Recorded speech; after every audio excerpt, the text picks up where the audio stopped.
Dans la suite de la vidéo précédente, nous allons dans cette vidéo continuer les paramétrages des éléments comptables de notre fichier commercial.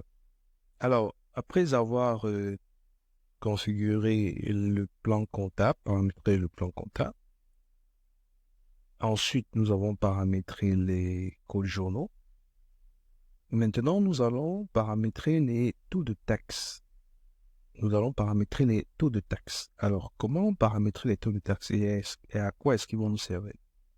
Les taux de taxes, en fait, nous permettent de générer automatiquement les taxes sur nos transactions. Donc, si par exemple, tous nos achats sont taxés au taux de la TVA ou il y a un taux quelconque, à chaque fois donc que nous allons faire entrer de la base, la TVA va automatiquement être calculée. Donc, c'est la raison pour laquelle il est important de configurer les taux de taxes. Alors, taux de taxes, nous allons cliquer sur Nouveau. Alors, que nous dit l'application concernant le taux de taxe? L'application nous dit que, voilà, ils veulent deux comptes de TVA, les taux de taxe sont les suivants. Une TVA déductible à 19,25, une TVA collectée à 19,25. Donc, un taux de taxe, je vais l'appeler quoi? Je vais l'appeler TX. D'accord? Vous dites taux collecté. Non, on va passer qu'à ça TX1. On va d'abord collecter. TVA collectée sur les ventes. On connecte la TVA sur les ventes.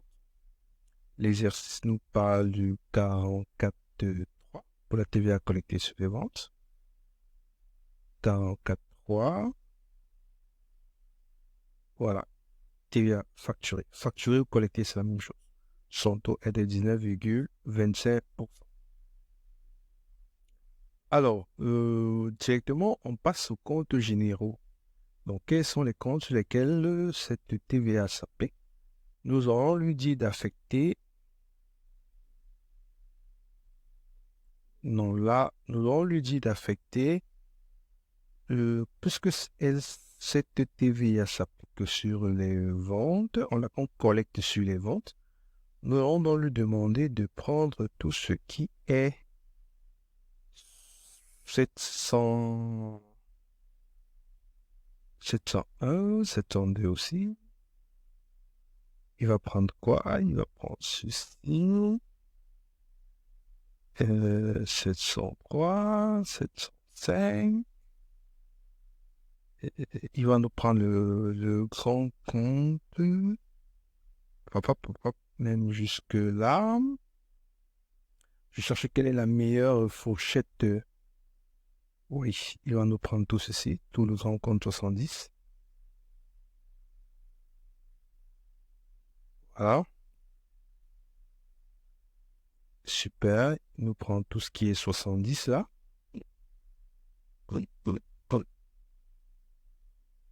Ok, TVA collectée, 44,39, super. Maintenant, le TX2, c'est sur une TVA déductible. On va l'appeler TVA déductible sur les achats. Lui, son compte, c'est 44,5. Ouais, on est déductible ou récupérable, c'est la même chose. Et son taux est de 19,25%. Alors, on va lui demander déjà de prendre tous les 60, comme on a pris les 70 pour les ventes.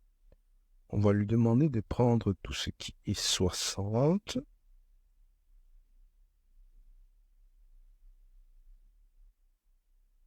Oui. Et puis pour le reste, au cas par cas, on pourra rajouter. Donc là, c'est les éléments sur lesquels il va calculer automatiquement. Maintenant, pour le reste, ce sera vraiment au cas par cas, on pourra lui demander d'appliquer la TVA ou pas. Voilà. Donc, nous avons donc nos taux de taxes, très important.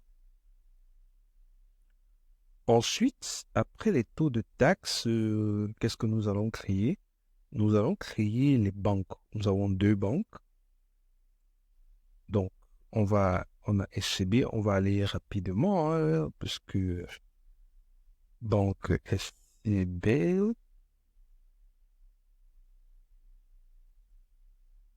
on va pas lui remettre tous les éléments parce que malheureusement, nous n'automatisons pas ici nos opérations bancaires. Donc, nos banques ne sont pas connectées en ligne à Sage. Donc, ça ne sert à rien de remplir un certain nombre d'éléments.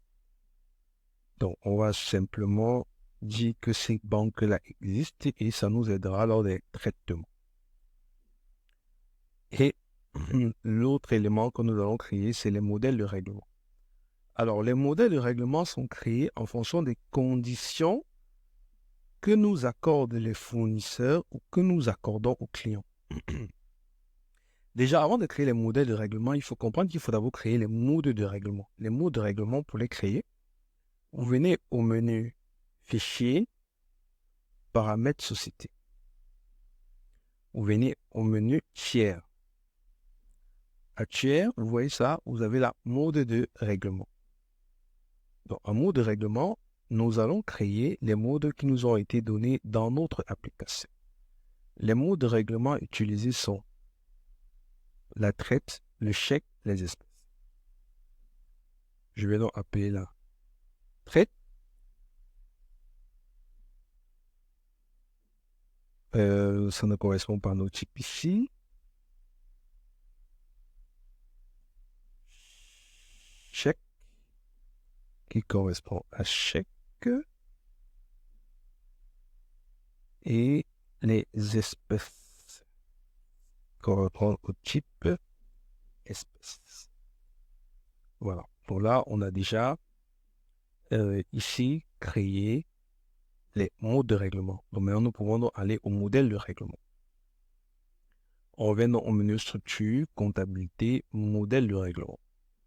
Alors, les modèles de règlement que nous allons créer, nous allons les voir sur l'application. Qu'est-ce que l'application nous donne comme condition pour le fournisseur ou le client? Alors, quand je viens voir le plan tiers ici, fournisseur et client, je vois le mode de règlement EEF 030 FM. Ça veut dire quoi? EEF veut dire effet de commerce. Donc, traite à 30 jours fin de mois.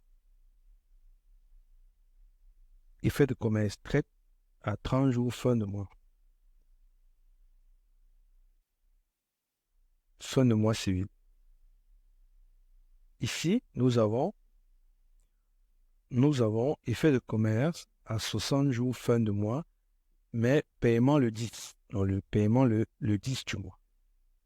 Effet de commerce, donc toujours une traite, 30 jours fin de mois.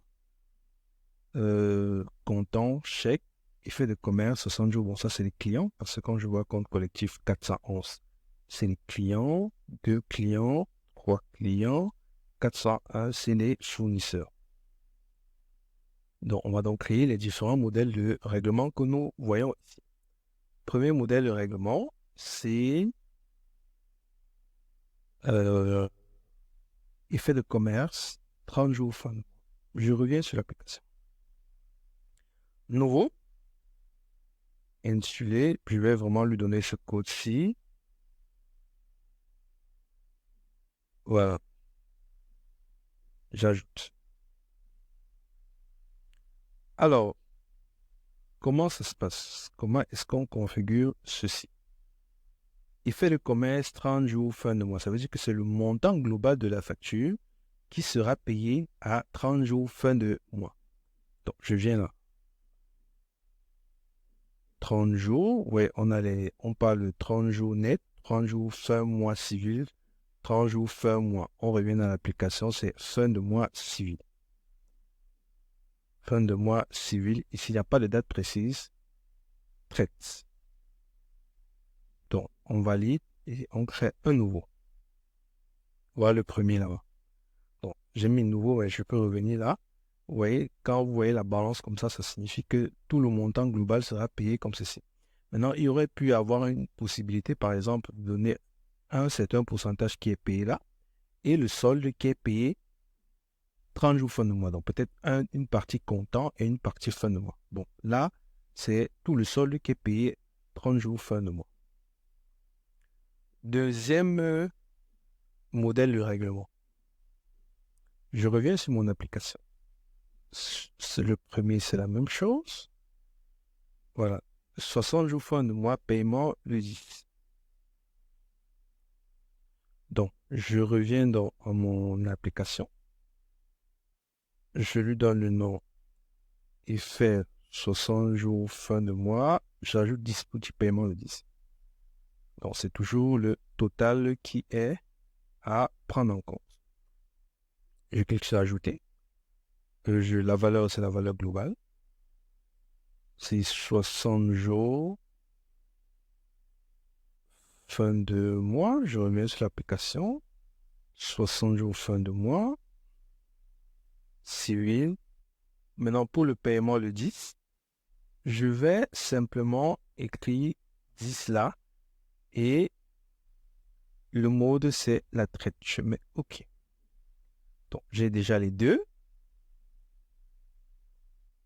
Maintenant, le troisième, non, effet 30 jours, on connaît déjà. On a un mode de paiement qui est comptant par chèque. Et fin 10 jours. Donc, on va créer juste le dernier comptant. On va appeler comptant chèque comme ceci. À 0 jours, comptant par chèque. Voilà. Donc là, on paye tout ça là sur place. Donc là, nous avons terminé avec les modèles de règlement. Donc tout à l'heure, dans les vidéos suivantes, en créant les tiers, nous allons leur attacher des modèles de règlement comme ça. À chaque fois qu'ils seront sollicités, ils vont automatiquement pouvoir reprendre chacun leur caractéristique de règlement et ça nous permettra facilement de déterminer les échéances de chacun. Alors, les modèles de CRI, nous allons les créer plus tard. Pour l'instant, ça ne rentre pas dans notre application.